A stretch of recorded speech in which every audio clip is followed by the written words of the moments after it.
Bonsoir à tous, voici l'essentiel de l'actualité du jour.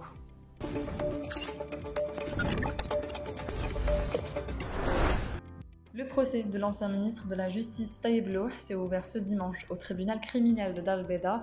Sont également poursuivis dans cette affaire le conseiller et frère de l'ancien président de la République Saïd Bouteflika, l'homme d'affaires Ali Haddad, tous deux en détention, ainsi que l'ancien inspecteur général du ministère de la Justice Taïb Hashmi.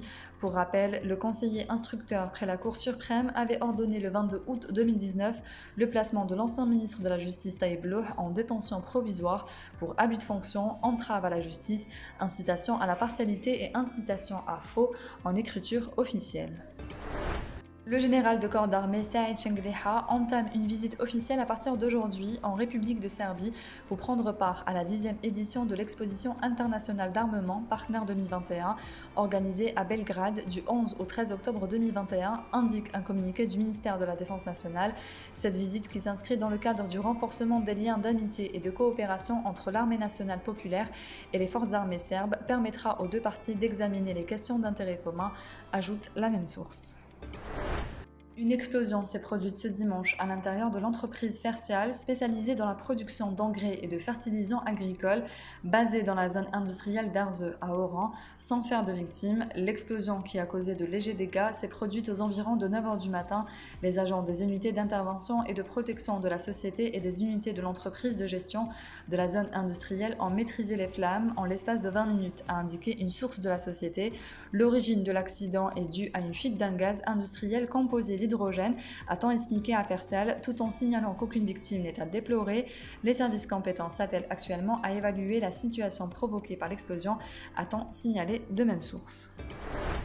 Le coup d'envoi officiel de l'année universitaire 2021-2022 a été donné ce matin par le ministre de l'Enseignement supérieur et de la Recherche scientifique, Abdelbaki Ben Ziane, à partir de l'école des hautes études commerciales HEC au pôle universitaire de Koléa, à la wilaya de Tipaza. Le secteur de l'enseignement supérieur sera renforcé cette année par la réception de 20 200 nouvelles places pédagogiques à travers le pays. Concernant l'encadrement pédagogique, 1400 nouveaux postes ont été affectés pour le recrutement de maîtres assistants de classe B, avec l'exploitation des postes vacants au titre de l'année 2020.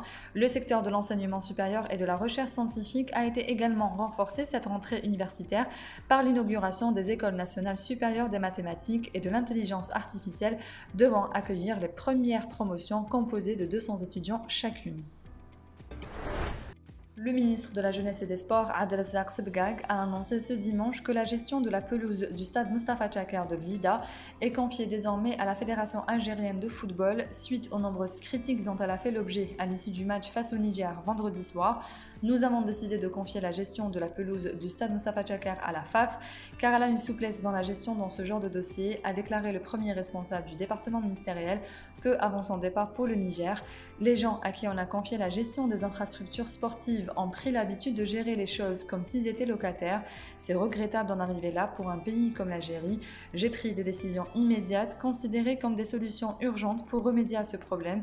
Le sujet est profond et nécessite plus de préparation, a-t-il ajouté.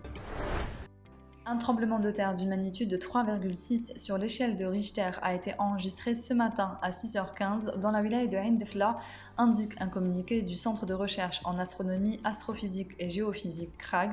L'épicentre de la secousse a été localisé à 1 km au nord-ouest de Ain Benyan, dans la wilaya de Ain Defla, précise la même source. Une autre secousse a été enregistrée hier soir dans la wilaya de Mila, où l'épicentre de la secousse de magnitude de 3 sur l'échelle ouverte de Richter a été localisé à 1 km du sud-ouest de Hamala, selon la même source. C'est la fin de ce journal, merci de l'avoir suivi. On se retrouve demain à la même heure sur nos réseaux sociaux.